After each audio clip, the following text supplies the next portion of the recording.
Hello, and welcome back to Weekly Polls Pick of the Week. This is episode number 56. This is a 66. podcast. Is it 66? Yeah. Okay, this is a Right? podcast where we talk about... Oh, you're right. 56. I'm sorry. Jeez. No I problem. wrote down the wrong number. Sorry, Mike.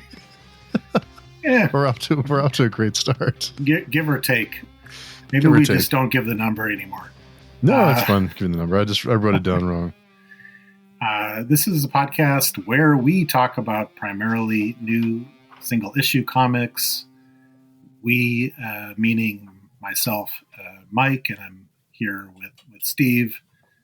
If you're joining us for the first time, I recognize we might have a few new listeners, and if so, big welcome to you. We're so happy for you to be here.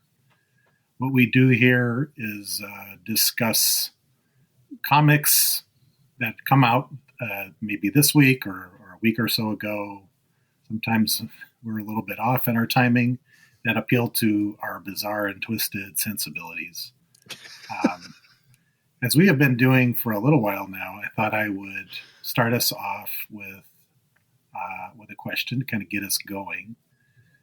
And again, keeping with the theme of we may have some new listeners, how does one get started in comics? Let's assume you're brand new. You're like, okay, there's this, there are comics. There's a comic book store that I see. I keep walking past it. I'm intrigued, but what do I do? So what is your advice?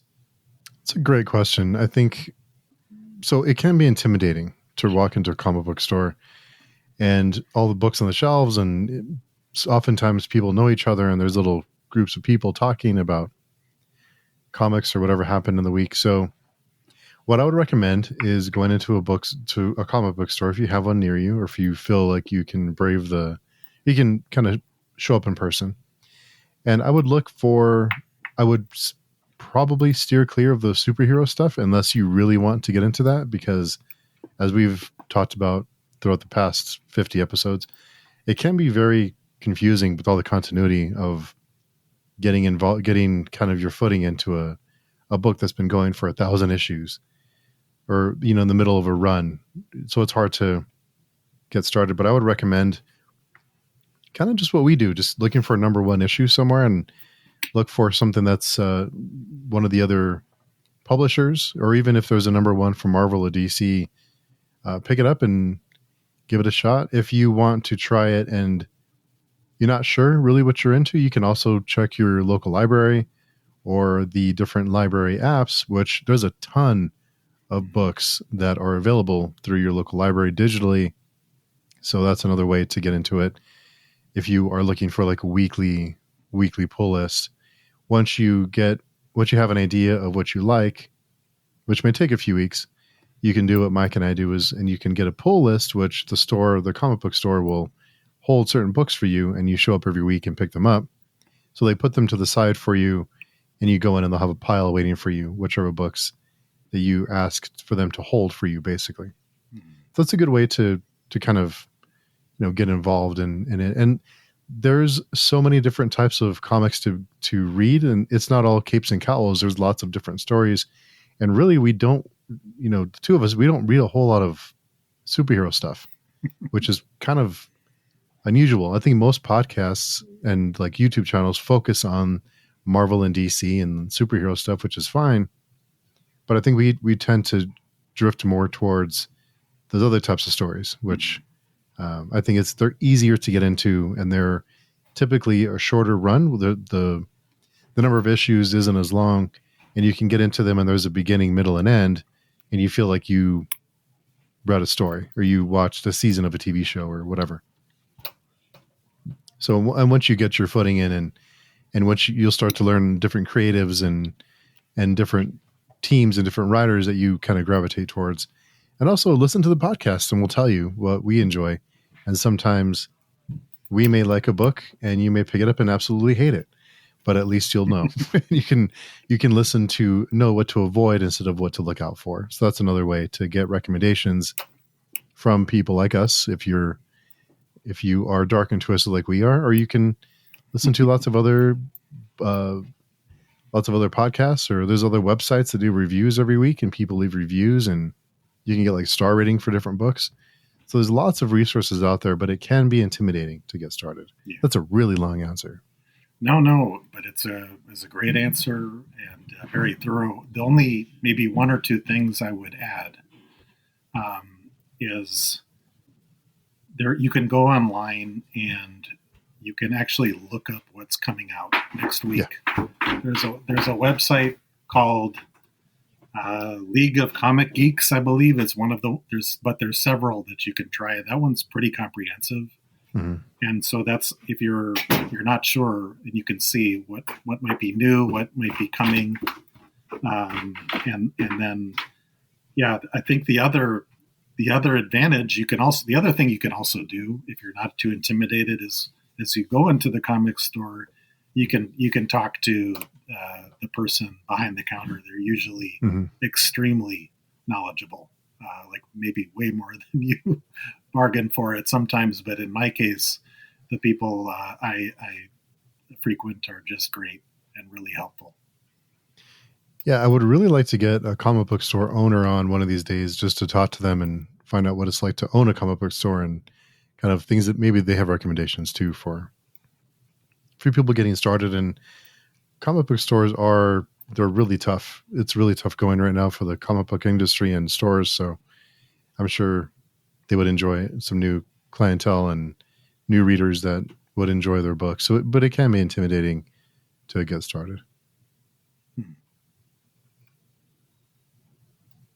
So I want to mention really quickly that we are posting our episodes. If you're listening on Page Chewing, then you're probably wondering why you're showing issue number 56 of this series on the podcast is because we're drifting over towards having it instead of on a separate podcast, doing everything on one and kind of combining everything. So that's why you see the different numbers, but I'll be posting them on both for a while, and then we'll eventually just be posting on Page Chewing. So if you are a Page Chewing and comics listener, if you would start to drift and listen to us on Page Chewing in probably about a month or so.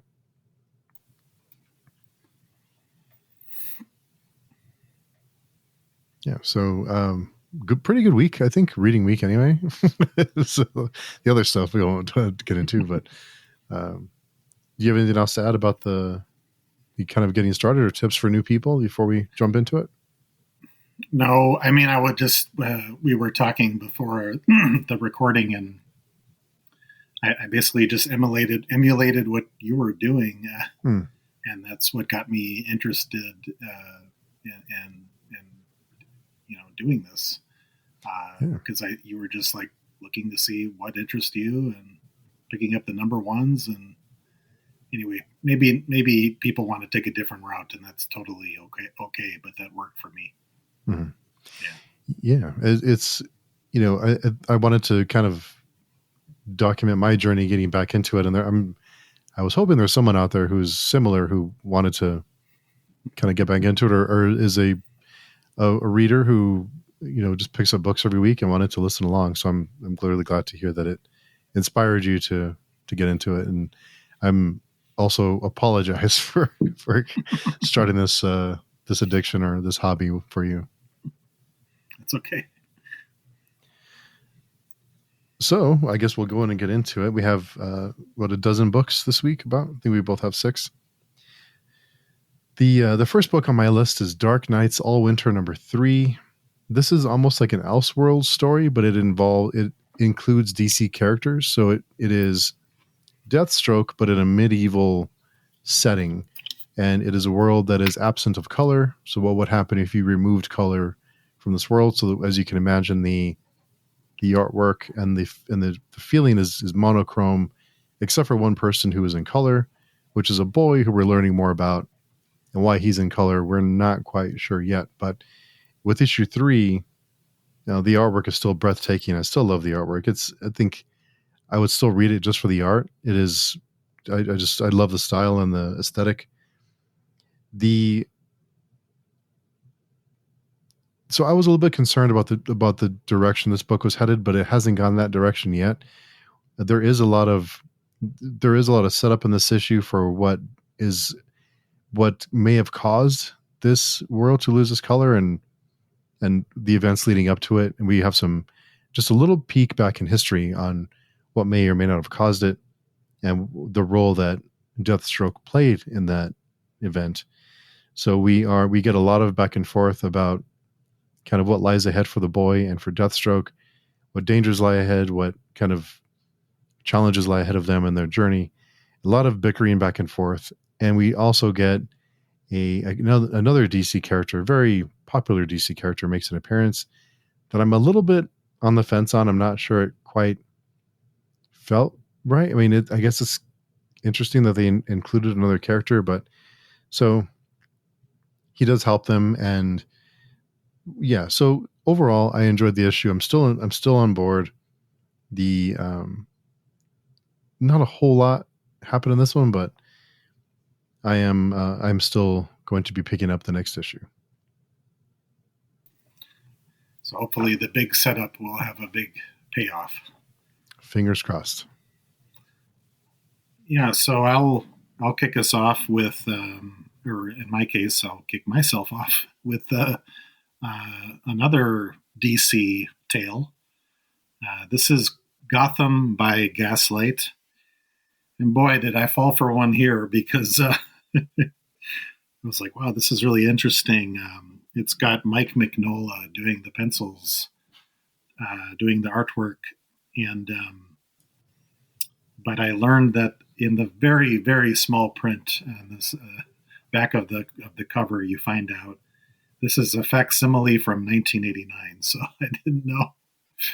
And anyway, does that matter? I'm sure at the time it probably cost $1 or $1.50, but that's no longer the case. The main author is Brian Augustin, and so this is Batman, not exactly as we know him, because it's well over 100 years ago, taking place in 1889. We start off with a similar version of Bruce Wayne. Of course, the parents are killed. We have a flashback to that, but he's in Vienna. And so he's spending some time in Europe, and for whatever reason, he's talking to Sigmund Freud. Cut to, he's back in Gotham City. I guess he's been away for 5 years. And in the newspaper, we find out that there's a killer that is very similar to Jack the Ripper. And so is this Jack the Ripper in Gotham? That's a question that can be answered by reading through this. This is a pretty big issue. It actually gets into Bruce Wayne being accused of being Jack the Ripper himself because he disappears, and he actually gets into some hot water, of course.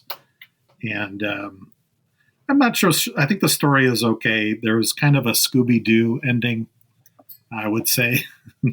I hope that means something to people. The artwork is really excellent. Mike Mignola that we know from Hellboy. I love his work. His artwork is borderline masterpiece.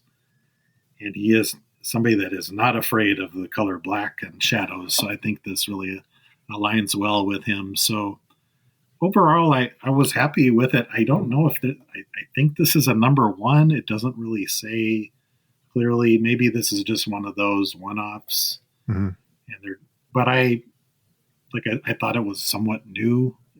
It came out over a month ago, but like I said, I felt a little bit duped, but that's my own fault. But I liked it. So basically, Bruce Wayne is screwed in every single timeline. That's basically what this is about. I mean, this is even worse, but he kind of gets out of it. He's dealing with he's driven by his grief and his trauma and all of that. And, I don't know if you need to retell that story every time, but it's in here. So it's okay. I think it's an interesting setup though, with kind of the gaslight, with that setting. I think it's Batman kind of fits that aesthetic too, with his kind of gothic, kind of fits into that darkness, lamps, Jack the Ripper kind of thing. But the Scooby Doo ending, I would have gotten away with it. If it wasn't for you meddling kids, kind of. So hopefully it wasn't too goofy. There is a part in here where he's on a horseback, so instead of the Batmobile, he's on a horse. He's on a horsemobile. A little different. Yeah. Yeah. You kind of wonder, I think we talked about this a little bit last week about characters and whether their shelf life has expired. And you wonder, is it worth putting these characters in different timelines, or would it be better to create a new character and tell a different story? I guess it brings people in, especially with Batman, to be willing to reimagine kind of like an Elseworld story. So it's fun to see these characters in different timelines and different situations. All right, so the next one I have actually two. This is two of the same series, which is Destro. This is issue 3 and 4. This is by Skybound and Image, and this is I keep saying the G.I. Joe universe. It's the Energon universe. Wanted to correct it for anyone who has been raging on me all this time, calling it the G.I. Joe universe. Either way, I think this book has. So in this book, we do get some history on Destro, where his mask came from, his family history of warfare, of war profiteering. I think it plays with some pretty interesting themes and ideas, and the industrial war, or the war complex, and it does touch on some serious issues, but yet still has that the kind of the whole G.I. Joe thing still gives you that kind of nostalgia. So it is writing that line pretty well. I think it is exploring these ideas that have been around, like war profiteering, which still happens now and has happened for generations.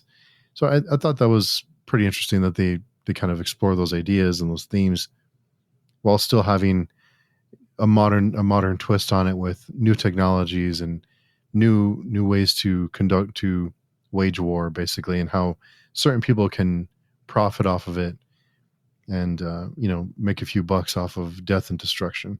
So yeah, I think they are right in that line where you can read it and just enjoy the story, or you can dive in a little deeper and look for other themes. So I think this is the only book in that universe that I really latched onto. And there's one thing that bothered me in issue 3, which is this battle they're having, like this combat where two people are fighting and they talk the whole time, like they're having a conversation while they fight to the death. It's kind of silly. I think one of the characters even says, like, just shut up and fight. So maybe that was a wink and a nod to the reader. But yeah, other than that, I mean, I'm still on board with Destro. So if it's the Energon universe, that means they might have a crossover with Transformers, or what? I think so. I tried reading Void Rivals months ago, and when I didn't know what it was, and then I figured out it was a Transformers crossover, and I was out because I don't care. But we'll see. I hope that they're able to keep things at least a little bit separate, to keep it kind of, have it be its own thing instead of it be crossovers and events and all that other stuff. Yeah. So, but we'll see. Well, fingers crossed. Well, Steve, we gave an intro saying we don't talk about DC and Marvel too much, and I talked about DC. Yeah, and I think you did as well. And now I'm talking about Marvel. So what I have up next is called Luther Manning ... Deathlock. This is a 50th anniversary issue of this character, and I was not very familiar with the character. I think he's very interesting. He's like a reanimated soldier, and apparently, when this was first written, I think it takes place in a dystopian future, which is at the time was, I think, the 1980s or 1990s. So now it's in the past, but it's really interesting how the authors, worked with this character here. One of the authors is, I believe, Christopher Priest, and I've been meaning to read his work. And this is actually kind of two stories, and then it's another issue that's like a bigger issue, and maybe a special edition, if you will, because it's intercut with like little snippets about the character, and there's even like there's like 3 pages from an old magazine that's like a military magazine. And it just kind of it just sort of influences the tone a little bit about Deathlock. And this starts off with a flashback. And what's really interesting is, part of he's a big part of him is cyborg or cybernetic. And he has a computer implanted in him, and so he argues with this computer, which is controlling him, but is also taking orders from the bad guy. So he kind of argues with himself. And I find that the way this was done, what I thought was done pretty well. And I even laughed a little bit. So he's like an anti-hero character, which I also appreciate. I won't get into the story too much, because there is a couple stories in here. But I would say it's a little bit of a retribution tale, and he does kind of team up with another character who is able to control rats. And so, like I said, it's in a weird dystopian future that's like in the 1990s. So something about it just worked for me. And it has kind of an old school vibe. It's also very fast paced, but not too serious. The ending was a little bit weird. It's one of those like, oh, now there's we're going to introduce this character, and you're like, why? I kind of liked just what was going on. So a little bit of a bummer on the last page, but overall, I liked it. I think it's going to continue. I might stick with this one, see where it goes. Oh, nice. Yeah. 50th anniversary. Wow. I was shocked to see that. But yeah. Yeah, I did see that one. I almost picked it up. Speaking of almost picking it up, I read Hello Darkness #2. This is your fault, Mike, because you recommended this book to me.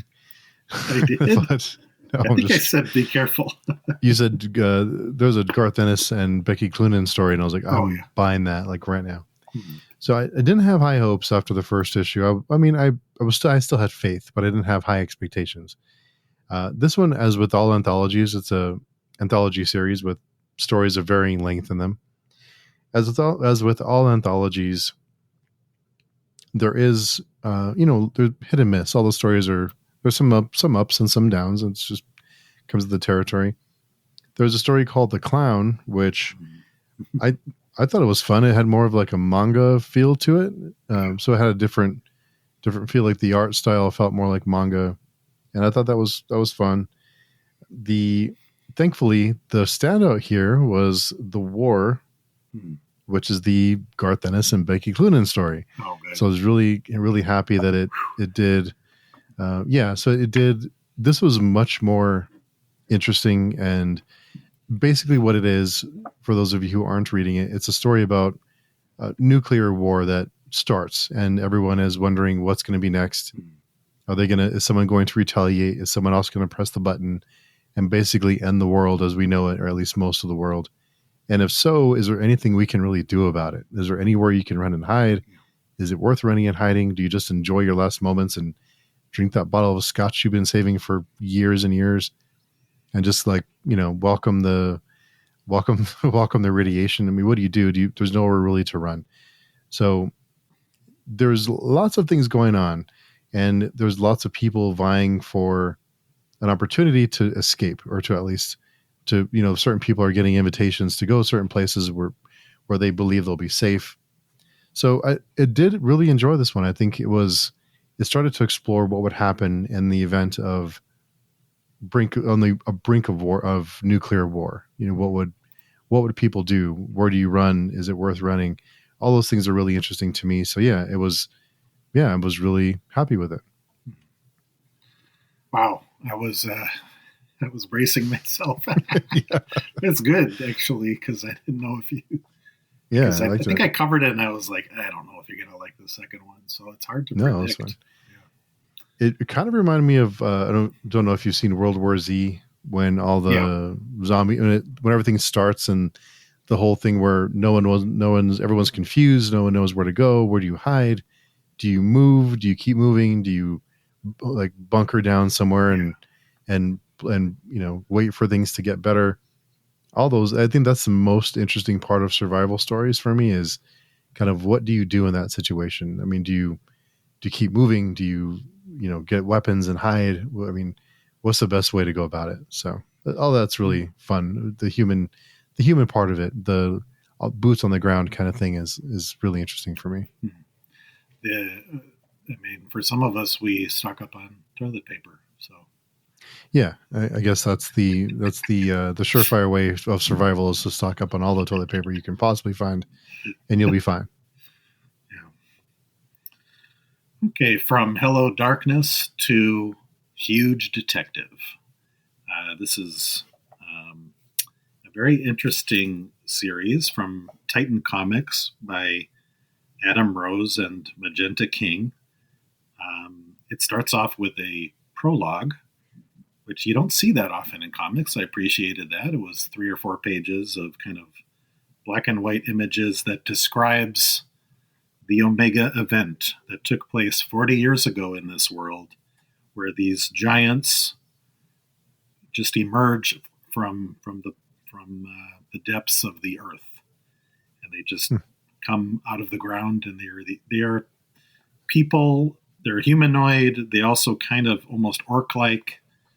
Uh, that end up they end up calling themselves Huge, the Huge, and we learn that because they are in conflict with humans, they are given land to avoid mutually assured destruction. So it's a pretty Hmm. good start for a prologue in a comic book. So it tells you we're setting something up pretty big. That's just the first 3 or 4 pages. Then it really settles into a detective story that I should have mentioned. This is almost my pick of the week. Hmm.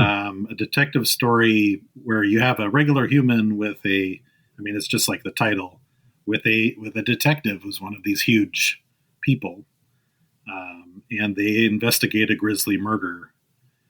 There's some, I mean, that's just kind of really setting things up, and you learn a lot really about the characters. I don't think we get their names really, so except for maybe one person. There's a lot of good world building here, and as I mentioned, what's funny is the juxtaposition of the huge, who are basically the size of skyscrapers. They're not like Hmm. I wouldn't even. They're not giants. They're bigger than giants. Hmm. They are able. Like one of the things that they do for a living is they transport humans around because they can, with one step, they can like traverse this massive distance. Anyway, so it's like I said, it's just some really interesting world building, and I know this came out a while ago, so the second one is already out, but I didn't get a chance to read that one. But this is a really interesting series so far. Huh. I don't think I've heard of that one. I have to look into it. So many good books that we, I mean, so many good books that you read that I find out from you, and so it's good. We talk about people getting started, and I think we kind of get recommendations from each other once in a while too. So that's pretty neat. Yeah. So the next one for me is The Body Trade. This is the first issue of this series. It is a story about what seems like a very possible or maybe even probable future, wherein there's a company who starts buying corpses, and they turn it into a profit. It's a profit driven business, but the way that they present it to grieving families is it's basically donating it to science, It'll be used for research. It'll help people. They'll be buried with a tree. It'll, the whole. It seems like everything is on the up and up, but of course, we know things are probably not on the up and up. So I do like the setup. I think it's an interesting kind of story they're setting up with that. The problem that I had with this one is the characters. Our main character is the stereotypical deadbeat dad, and he seems to have made lots and lots of mistakes, and which is fine. But it I didn't feel an attachment to him or the other characters in the beginning. It wasn't until the end that I started to feel like we can kind of click with the characters, and they started to feel more developed, and the story really got going. So as for a first issue, I felt that it was pretty good, especially by the end. I thought it was really intriguing setup. So I'm on board. The artwork isn't my favorite, but I am hoping that things continue because after the first one, I'm encouraged. So we'll see how it goes. Yeah, I might have missed that one. That one's also intriguing to me. So I'm actually gonna talk about two comics, and then I think we're gonna get into our picks of the week. So first, I'm going to talk about Geiger number 6. This is part of the unnamed multiverse, in case you were wondering. I'll just get it out there. I was pretty disappointed with this one. I've been enjoying the series. Geiger is also known as the nuclear man. He can kind of become this glowing, powerful, skeleton face looking yellow, fluorescent yellow nuclear man. But we don't see that at all. This issue takes place 99%, I would say, in an abandoned zoo, and we're focusing on Barney, his two-headed wolf dog hybrid. And I like that. I like his relationship with the dog. But this is all just about animals in an abandoned zoo. I love animals. I like that kind of thing. I'm fine with it, but it's just too anthropomorphic. There's some Planet of the Apes shit going on here that I was just like not having it. Yeah. And I just gotta say, I wondered if they shouldn't just take a break, because this just feels like a filler story. It does not advance the story at all. It didn't make me feel more or different that much differently for the dog, whose name is Barney. It's still very good visually, but I'm really looking forward to getting back to the kind of main story, because it was a pretty big departure. Huh. But I understand that sometimes, like I think like even some very popular series, they'll do something out there, but yeah, I'm okay with it mostly if it's for an issue or two, if they take like a detour and they tell a different kind of story.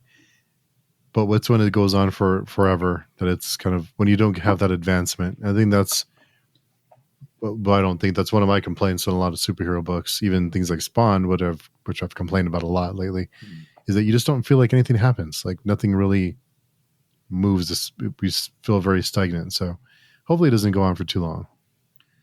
Yeah. I also have one more that I'll mention quickly. That last time I talked about this one was a big disappointment, but this is called Self-Help. This is issue number 3, and I was just extremely confused last time. I think maybe it might have been me, because I feel like I'm getting it now, but it's a little bit hard for me to stay interested in this character. The main character is like a con artist, and he gets caught up in all these various schemes, and we get to know his backstory quite a bit, even with his spouse. And he's also a deadbeat dad type of person. It's just like, fine. He is leading multiple lives, I guess, because he's impersonating this like Tony Robbins, like motivational speaker character. We got that in the first issue. It's fine, and this is where we see the kind of two lives come together. I think Jerry is impersonating somebody named Darren, and we see those lives crossing over each other. And it's fine. It's interesting in a way. I could see some people really getting into it if you like grifters and con artists and that sort of thing, but it's just for whatever reason not keeping my interest. So I think I might be out on this one. I did see number 4 today, so I'm a little bit behind, and I was even hesitant to read this one. So I don't think I didn't pick up number 4. So, well, it's disappointing to hear. Yeah. Well, what can you do? It happens. So I guess we'll get into the picks for the week. This week, this is I went back and forth with this one, and I'll explain about my pick. I went back and forth with Hello Darkness. I think if Hello Darkness was just the Becky Cloonan Garth Ennis story, it'd be my pick. But the other ones were a little not so good. Anyway, so Ice Cream Man is, of course, this is issue 41 by it seems like every issue is a different story, so you can jump in whenever you want to, which is really handy. I didn't know that until Mike told me very recently. But so it's a spy from the United States who's in Cuba, who is on a mission. It's kind of a James Bond type of thing. He has a handler, and there's a lot of dialogue between him and the handler over what he's there for, kind of their history, kind of trade secrets. They talk about the job and the different locations and not standing out and all those kind of things. I thought that was really interesting. All the back and forth dialogue and kind of the what we learn about the characters and that world, I thought was really fun. And there are there's an inner dialogue with our main character who we get more insights on his life and what it means to be a spy and to travel and to lay low and to not have any friends and to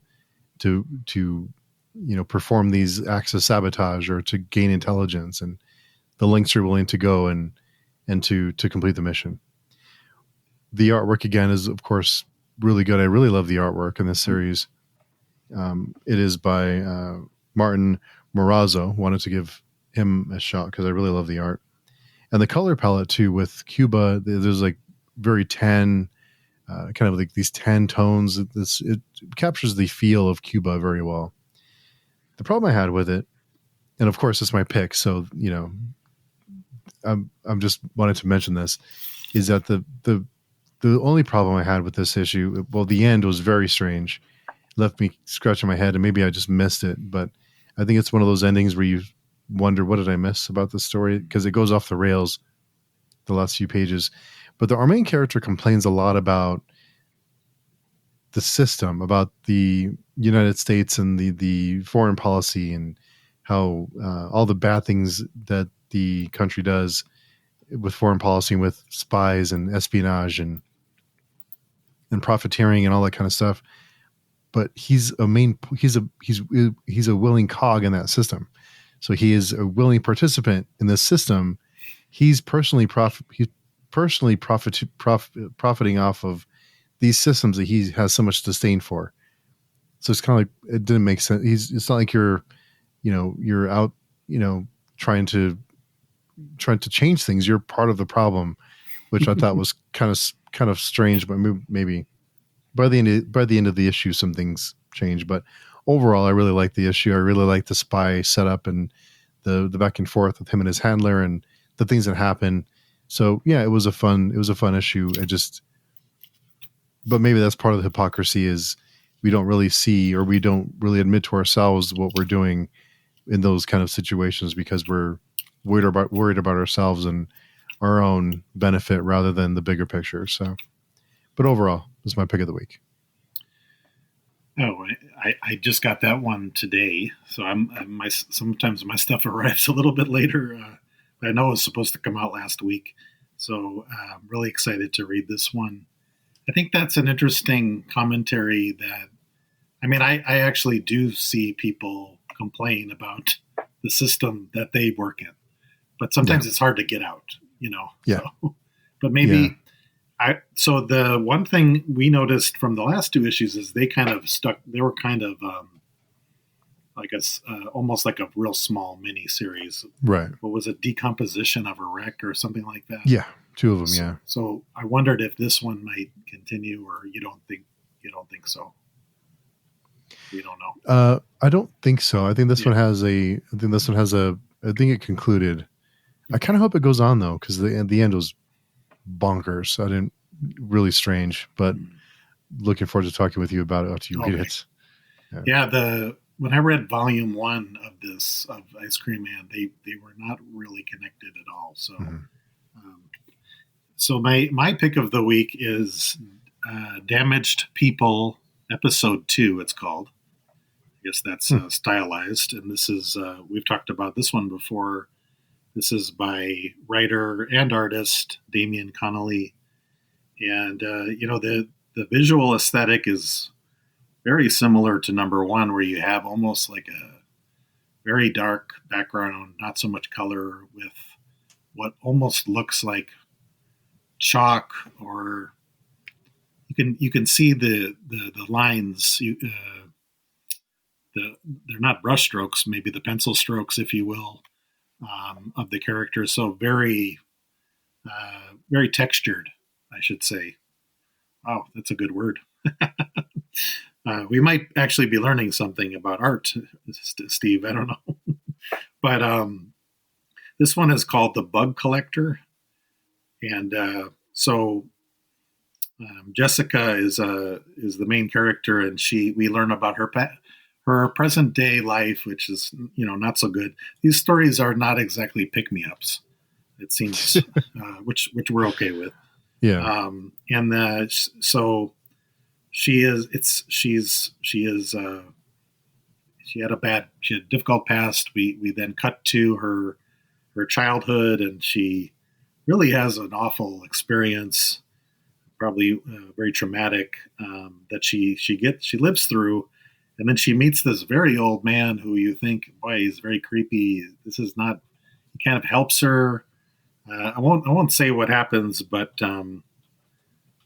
this is really about going through recovering from trauma or grief.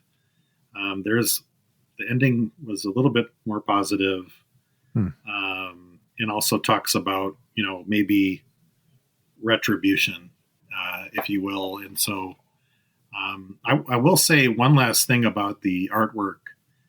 I wonder if it's rotoscoped, if there's photographs that are taken and then he draws them.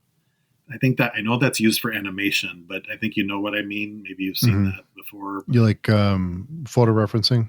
Yes, that's probably it, because the images look so real, and yet he's doing something very unique and different that you just don't see. And the cover actually is also very.